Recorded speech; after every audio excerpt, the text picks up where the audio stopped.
L'objectif de la formation au DES-EFC est de donner aux stagiaires des aptitudes au commandement.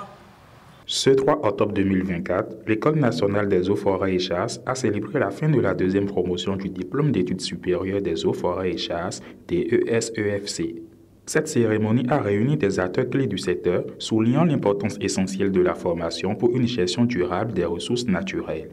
Dans son discours, la directrice de l'école a insisté sur la préparation des 22 stagiaires à des responsabilités environnementales et administratives, avec une forte représentation féminine et une moyenne d'âge de 50 ans. Les participants ont suivi 6 modules axés sur la gestion administrative, la bonne gouvernance et l'éthique. Cette première phase essentiellement théorique a été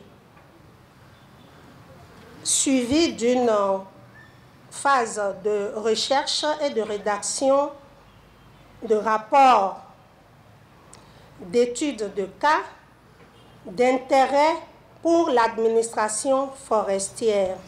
Les résultats de ces études de cas ont été présentés publiquement devant un jury et les documents seront disponibles à la bibliothèque de l'école et aussi sur le site CHM pour les recherches de qualité. Comme l'a dit la directrice de l'école tout à l'heure, cette formation est l'une des réformes phares du sous-secteur forestier prévues dans le statut spécial des fonctionnaires des eaux, forêts et chasses. Pour cette deuxième édition, donc, elle a regroupé 22 apprenants, tous conservateurs de première classe des eaux, forêts et chasses. Le directeur général des eaux, forêts et chasses a affirmé que cette formation s'inscrit dans une réforme visant à renforcer les compétences managériales des fonctionnaires indispensables pour relever les défis environnementaux et sécuritaires. Cette formation pluridisciplinaire a pour but d'élever le niveau des capacités managériales des apprenants, tant dans la gouvernance des ressources naturelles que dans le domaine des opérations interforces et la gestion des ressources humaines. Toutes choses qui font des lauréats de hauts fonctionnaires des eaux, forêts et chasses.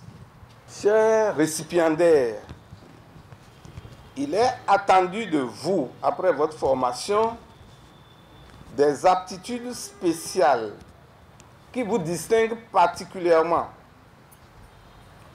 Votre responsabilité à cet égard est grande. C'est pourquoi je vous exhorte à la probité, au professionnalisme et à une meilleure gouvernance des ressources. Le représentant des récipiendaires a exprimé la gratitude de sa promotion et leur engagement à soutenir la vision de la politique forestière du Bénin à l'horizon 2040. À la fin de cette formation, nous nous sentons prêts à embrasser avec détermination nos missions afin de contribuer efficacement à la vision de la nouvelle politique forestière qui, je cite, à l'horizon 2040, vise des espaces forestiers du Bénin restaurés, conservés et gérés durablement pour remplir leur multifonction en faveur de l'économie, de la société, de l'environnement et du climat. Au nom de mes collègues stagiaires, je voudrais exprimer notre gratitude au président de la République, chef de l'État, chef suprême des armées, et au ministre du cadre de vie et des transports chargé du développement durable pour avoir autorisé cette formation de niveau supérieur. À monsieur le directeur général des eaux, forêts et chasses, nous voudrions le prier de recevoir nos sincères remerciements pour l'accompagnement sans faille dont il a fait montre pour la réussite de cette formation. Nos remerciements vont également à l'endroit de la directrice de l'École nationale des eaux, forêts et chasses et à tout le comité d'encadrement pour avoir facilité la mise en œuvre des curricula de formation.